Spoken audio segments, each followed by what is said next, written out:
Hi అండి, నమస్తే. మీ ముందుకు వచ్చింది మీ లల్లి పాడ్కాస్ట్.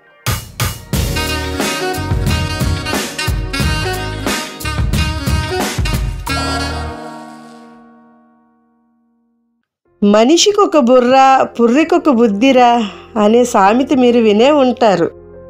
మన ప్రపంచంలో రకరకాల మనుషులు, వేరువేరు మనస్తత్వాలు వాళ్ళు ఉన్నారు.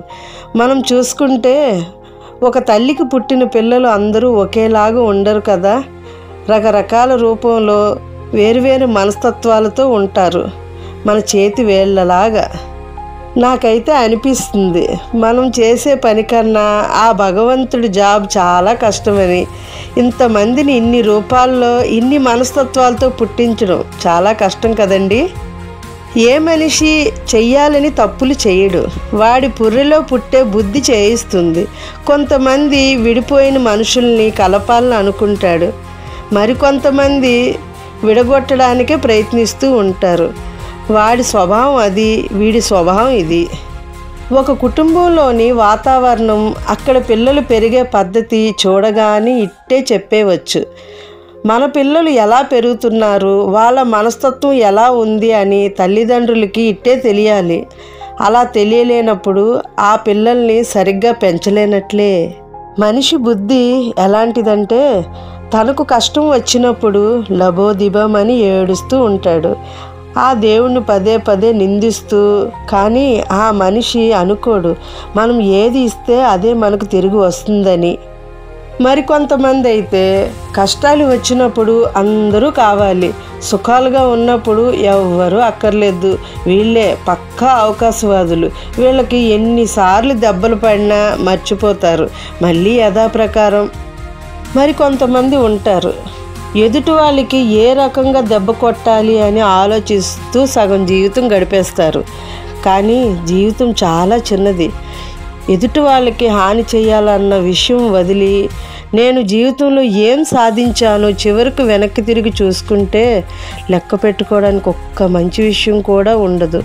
నువ్వు చేసే పాపాలు, కష్టాలు అప్పుడు ఎంత బాధపడినా ఉపయోగం ఏం లేదు. నీ నడవడిని బట్టి నీ తర్వాత వాళ్ళు నిన్ను చూసి నేర్చుకునేలాగా ఉండాలి. మన వంతు మంచి చెయ్యకపోయినా పర్వాలేదు, హాని మాత్రం చేయకుండా ఉంటే బాగుంటుంది. మనిషికి ఆశలు ఎక్కువ.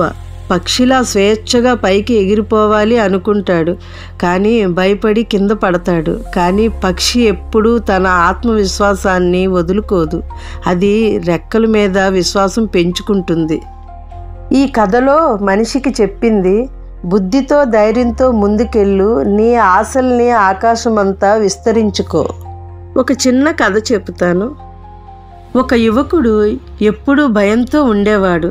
కొత్తదనం ప్రయత్నించాలనుకునేవాడు. అది విఫలమైతే అన్న ఆలోచన తనను వెనక్కు లాగేస్తూ ఉండేది. ఒకరోజు అతడు తన ఇంటి మేడపైన కూర్చొని ఆలోచిస్తుండగా ఓ చిన్నపాటి పక్షి గాలిలో ఎగురుతూ మడతపెట్టిన రెక్కలతో కొమ్మపై కూర్చుంది. ఆ పక్షిని చూసి ఆ యువకుడు ఆశ్చర్యపోయాడు. ఒక చిన్నపాటి గాలి వేగంగా వేయగానే అది ఎగిరిపోవటానికి ప్రయత్నిస్తుంది. ఓసారి కింద పడినా మళ్ళీ రెక్కల్ని విరిచి పైకి ఎగురుతుంది. ఆ యువకుడు గుర్తుపట్టాడు, ఆ పక్షి చాలా తెలివిగలది, తన రెక్కల మీద నమ్మకం ఉంచింది. మరి తనకేం కావాలి? ఆ సాయంత్రం ఆ యువకుడు తన భయాలను పక్కన పెట్టి కొత్త ప్రయత్నాన్ని ప్రారంభించాడు. అతను అనుకున్న దానికంటే ముందుకెళ్ళాడు. ఎందుకంటే ఇప్పుడు అతనికి తెలుసు, వెనకడుగు వేస్తే జీవితం ఆగిపోతుంది. ఆ పక్షిలాగా రెక్కలు విప్పితే ఆకాశమే మన హద్దు అవుతుంది. మనుషుల గురించి, వాళ్ళ మనస్తత్వాల గురించి ఎంత మాట్లాడుకున్నా ఇంకా ఎంతో మిగిలే ఉంటుంది కదండి. ఇప్పుడు రోజుల్లో మనుషుల మనస్తత్వాలు ఎలా ఉన్నాయంటే, మనిషికి విలువ లేదు. మరి ఇప్పుడైతే ఎవరి దగ్గర డబ్బు, హోదా ఎక్కువగా ఉంటే వాడు ఎంత నీచుడైనా గౌరవ మర్యాదలు ఇస్తూ ఉంటారు. మరికొంతమంది మనుషులు బంధాలకు బందీ అయిపోతారు.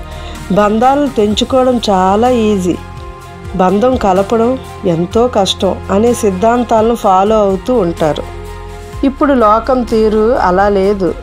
బంధాలను కలుపుకుంటూ బంధం అంటే బరువు కాదు బాధ్యత అని అనుకుని తిరిగే వాళ్ళని చూసి వెర్రివాళ్ళ కింద జమ కడతారు.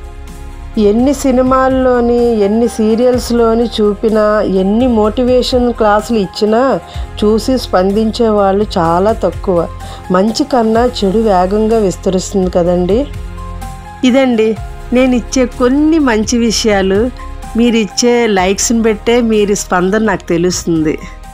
ప్లీజ్ సబ్స్క్రైబ్ చేసుకోండి, లైక్ చేయండి. మీరు వింటుంది లల్లి పాడ్కాస్ట్. సైనింగ్ ఆఫ్ మీ లలిత.